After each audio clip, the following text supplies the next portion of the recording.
அருள்மிகு திருச்செந்தூர் தண்டாயுதபாணி சாமி கோவில் குடமுழுக்கு பணிகளை ஆய்வு செய்வதற்கு நேற்றைக்கு நானும் எங்களுடைய துறையினுடைய ஆணையாளர் அன்பிற்கினிய ஸ்ரீதர் அவர்களும் கூடுதல் ஆணையாளர் அன்பிற்கினிய பழனி அவர்களும் இந்த திருக்கோயிலுடைய தக்கார் அன்பிற்கினிய அருள்முருகன் அவர்களும் மற்றும்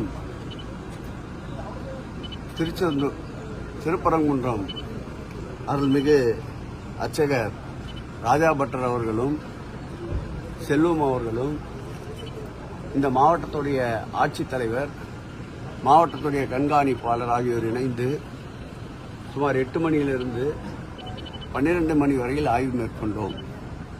இரவு ஆய்வு மேற்கொண்டதற்கு காரணம் நடைபெறுகின்ற கட்டுமான பணிகள் பக்தர்களுக்கு தேவைப்படுகின்ற கூடுதல் வசதிகளை கூட்டமில்லாத போது ஆய்வு செய்தால்தான் முழு அளவிலே விவரங்கள் தெரிய வரும் என்பதால் கூட்டமில்லாத நேரமான நேற்றிரவு முழுவதும் ஆய்வு செய்தோம்.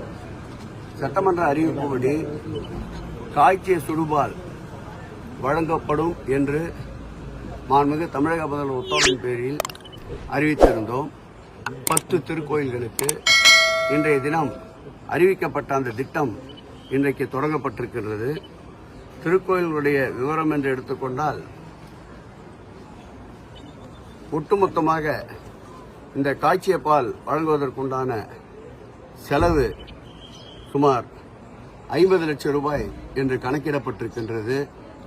அதேபோல் திருக்கோயில் நடைபெறுகின்ற திருப்பணிகள் முடிக்காணிக்கை மண்டபம், அதேபோல் நாழிக்கிணறுக்கு செல்லுகின்ற வாசல் இருக்கின்ற மண்டபம், அறுபடை வீடுகளை ஒன்றாக பிரதிஷ்டை செய்து அந்த அறுபடை வீடுகளையும் தரிசித்து செல்லுகின்ற சூழல், அதேபோல் பக்தர்கள் தங்கும் விடுதி, பக்தர்களுக்கு ஏற்படுத்தப்பட்டிருக்கின்ற கியூ லைன், அந்த கியூ லைனில் இருக்கின்ற பக்தர்களுக்கு தேவைப்படுகின்ற குடிநீர் மற்றும் கழிப்பிட வசதிகள், விழா காலங்களில் வருகின்ற போக்குவரத்து நிறுத்துமிடங்கள் சுமார் 4 இடங்களை நேற்றிரவு ஆய்வுகளை மேற்கொண்டோம். சுமார் 20,000 வாகனங்கள் வந்தாலும் நிறுத்தக்கூடிய அளவிற்கு போக்குவரத்து வசதியை மேம்படுத்த மாண்புமிகு தமிழக முதல்வருடைய உத்தரவின் பேரில் நேற்றைக்கு அந்த இடங்களையும் ஆய்வு செய்தோம்.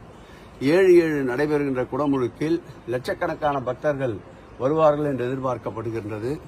வருகின்ற பக்தர்களுக்கு தேவையான உணவு மற்றும் கழிப்பிட வசதி, போதிய சுகாதார சூழ்நிலை, அதேபோல் போதிய மருத்துவ வசதி, எந்தவித அசம்பாவித சம்பவங்களும் ஏற்படாமல் இருப்பதற்காக நேற்று இரவு அனைத்து துறை அதிகாரிகளோடு கலந்தாய்வு செய்திருக்கின்றோம். குறிப்பாக ஐஏஎஸ் நெடுஞ்சாலைத்துறையினரும் அதில் பங்கேற்றார்கள். திருக்கோயிலுக்கு வருகின்ற சாலைகளில் இருக்கின்ற பழுதுகளை வருகின்ற குடமுழுக்கிற்கு முன்பாக அனைத்து பழுதுகளையும் நீக்கித் தருவதாகவும், தேவைப்படுகின்ற இடங்களில் புதிய சாலைகளை அமைப்பதற்கும் அவர்கள் உறுதியளித்திருக்கின்றார்கள். அந்த வகையில் குடமுழுக்கு முருகனுக்கு எல்லாம் வல்ல அப்பன் முருகனுக்கு கடந்த முறை இந்த திருக்கோயிலுக்கு குடமுழுக்கு என்பது கலைஞர் அவர்கள் ஆட்சி காலத்தில் நடந்தது. இந்த முறை மீண்டும் கலைஞர் அவர்களுடைய வழித்தோன்றலாக இருக்கின்ற எங்கள் அன்பிற்கினிய அருமை தளபதி அவருடைய தலைமையிலே இந்த குடமுழுக்கு நடைபெற இருக்கின்றது என்பதை மகிழ்ச்சியோடு தெரிவித்துக் கொள்கிறோம். இந்த காலையிலே தருகின்ற அந்த சுடுபால் பச்சிளம் குழந்தைகளுக்கும் குய வரிசையிலே நின்று கொண்டிருக்கின்ற குழந்தைகளுக்கும் பேருதவியாக இருக்கின்றது. இந்த திட்டம் சிறந்ததொரு திட்டம் என்று பக்தர்கள் மனதார பாராட்டுவது, இதுபோன்ற மக்கள் நலப்பணிகளை திருக்கோயிலுக்கு வருகின்ற இறையன்பர்களுக்கு மேலும் மேலும் தேவைப்படுகின்ற வசதிகளை செய்வதற்கு ஒரு ஊக்கமாக இருக்கின்றது. கும்பாபிஷேக பணிகள்லாம் 90% மேல முடிஞ்சிருக்கும்ல. 90% பணிகள் என்று சொல்ல முடியாது. எந்தெந்த பணிகள் எல்லாம் குடமுழுக்கு முன்பாக முடியும், எந்தெந்த பணிகள் எல்லாம் குடமுழுக்கு பிறகு முடியும் என்பதை பட்டியலிட்டு அடுத்த முறை வருகின்ற பொழுது தெளிவாக ஊடகத்துறையினோடு கலந்துரையாட இருக்கின்றோம். தற்போது நடைபெறுகின்ற பணிகளில் குறிப்பாக திருக்கோயிலுக்கு வருகின்ற வழிபாதைகளில் இருக்கின்ற பணிகள் முழுவதுமாக குடமுழுக்கு முன்பாக இந்த மாத இறுதியில் நிறைவு செய்யப்படும் என்று ஒப்பந்ததாரர் தெரிவித்திருக்கின்றார்கள். திருக்கோயிலுக்கு வருகின்ற பக்தர்களுக்கு தேவையான அடிப்படை வசதிகள், அன்னதான கூடம், முடிக்காணிக்கை மண்டபம், பக்தர்கள் தங்கும் விடுதி, நாழிக்கிணறு போன்ற பணிகளை விரைவுபடுத்தி இருக்கின்றோம். அந்த பணிகள் அனைத்தும் குடமுழுக்கிற்கு முன்பாக முடிக்கப்படும். மீதம் என்னென்ன பணிகள் குடமுழுக்குக்கு பிறகு முடிவுறுகின்ற பணிகளை பட்டியலிட்டு உங்களிடத்தில் எடுத்து கூறுகிறோம். அதேபோல் முக்கியமாக இந்த குடமுழுக்கு மாத்திரமல்லாமல் விடுமுறை நாட்களில் வெள்ளி, சனி, ஞாயிறு போன்ற நாட்களில், அதேபோல் கிருத்திகை போன்ற நாட்களில் அளவுக்கு அதிகமாக 50,000க்கும் மேற்பட்ட மக்கள் வருகின்றார்கள். அதையும் தேவையறிந்து அந்த பக்தர்கள் அதிகமாக வருகின்ற அந்த காலகட்டங்களிலும் தேவையான மருத்துவ வசதி போன்றவற்றையும் கூடுதலாக்க சொல்லி அறிவுறுத்தி இருக்கின்றோம். ஆகவே இந்த குடமுழுக்கிற்குள் எவ்வளவு பணிகள் விரைவுபடுத்தப்படுமோ போர்க்கால அடிப்படையில் விரைவுபடுத்தப்படும்.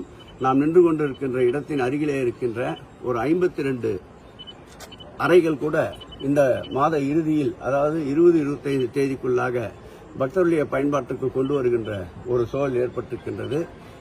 எந்தெந்த பணிகள் எல்லாம் விரைவுபடுத்தி முடிக்க முடியுமோ, பக்தர்களுக்கு அசௌகரியம் ஏற்படாத, பக்தர்களுக்கு பேருதவியாக இருக்கின்ற பணிகளை விரைந்து முடித்துவதற்கு திட்டமிட்டிருக்கின்றோம்.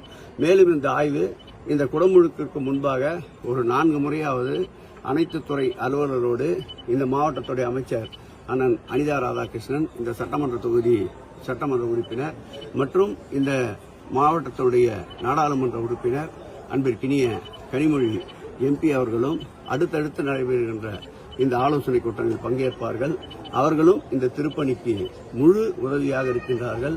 ஆகவே இந்த திருப்பணி செம்மையாக, நேர்த்தியாக, எங்கு பார்த்தாலும் அரோகரா என்ற சத்தம் கேட்கின்ற அளவிற்கு இந்த குடமுழுக்கு சீரோடும் சிறப்போடும் நடைபெறும்.